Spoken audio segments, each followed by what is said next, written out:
Well, it's raining out and I'm in. And today we're going to talk about the International 2000 and 2001 loader. And does this one belong on this tractor?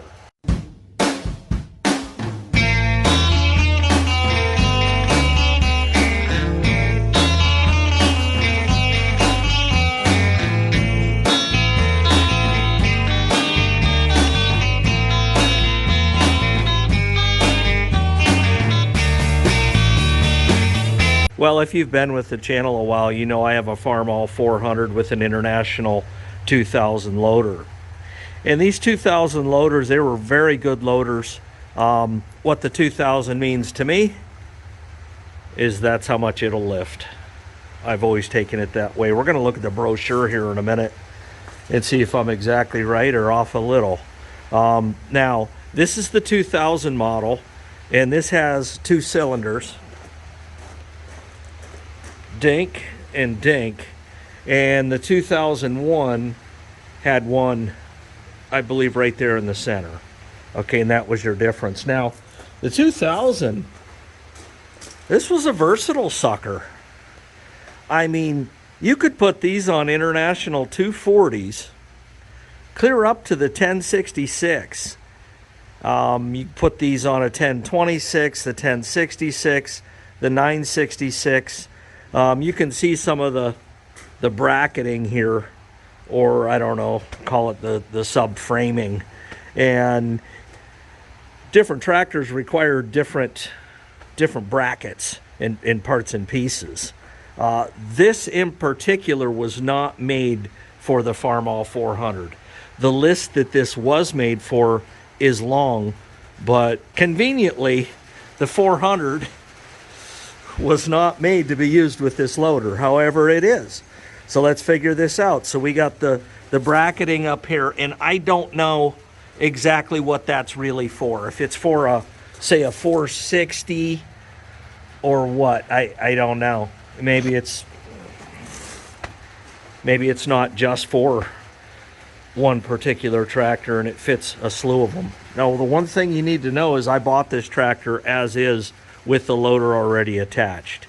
Okay, and then you come back here and it just goes around the axle like such. Nothing fancy. It does make it nice because, you know, I can jump up here onto the platform and exit stage left. That left. The 2001, it was a pretty handy loader. It didn't have the applicability that this 2000 does as far as tractors across the board. In fact, the 2001, I believe, went up to the 656 and stopped there. So while this one will fit the 656, like I say, it'll also go up to a 1066, where the 2001 won't, or it wasn't made that way. Now, I'm not saying you can't retrofit it and make it work, but somebody wanted to know how this was connected, and the hydraulics are all set up. So you got your hydraulics here.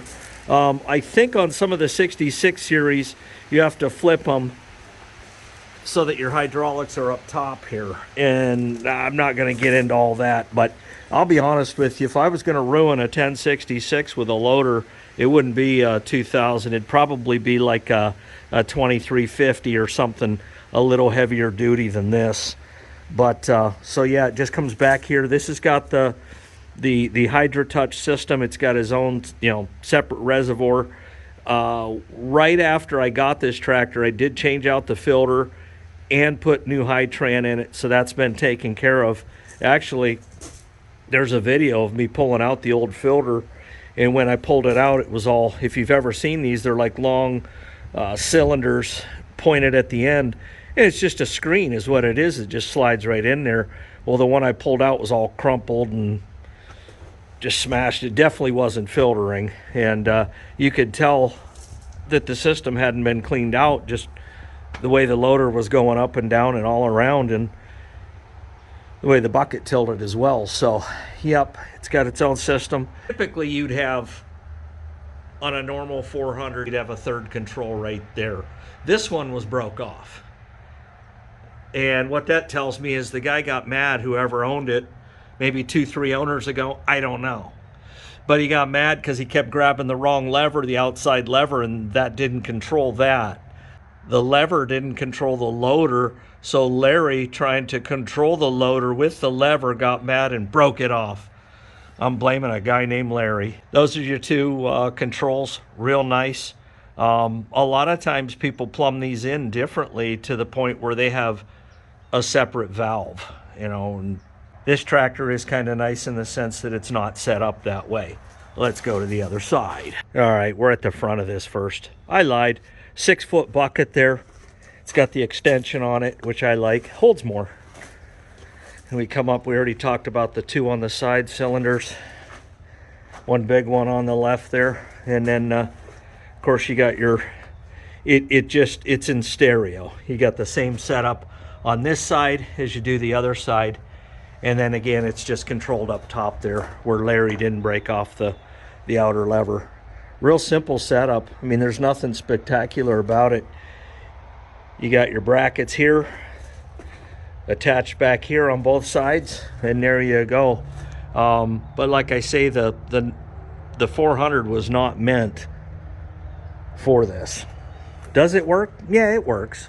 You know, I don't ask a lot from this loader. The one time, like I say, last year I cleared field edges with it, but that's a one and done type of scenario. I'm not going to make a habit out of it. So yeah, let's look at the brochure, the original brochure, and see what all tractors International had in mind when they made the 2000 and the 2001. All right, so if you look under the bold print there, you'll see International 2000 loader in bold print, but the tractor that really surprised me again was the International, or the Farmall 240, which is basically a Super C on steroids. I was absolutely stunned and shocked and awed when I saw that. So, because I know somebody that had an International 2000 loader on a 504, and that was awfully big even for that tractor. So to see a 240 on there was like, okay. But you see it goes up to 1066, 1026, and the lift capacity is 2,185 pounds. All right, so at the very top, you have the 2001 loader. Starts with a Farmall 340 up through a Farmall 656, which is what I thought.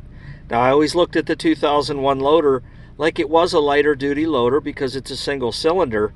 But if you notice, it starts at the 340 and doesn't even include the 240. So that's where I get a little baffled and confused. I guess if I find a time machine, I'll go to the Farmall plant and ask them why they did that. Engineers do weird things, but here's a 1066 with an International 2000 loader mounted on it. Thanks for watching. I'll see you at the next video. Boom!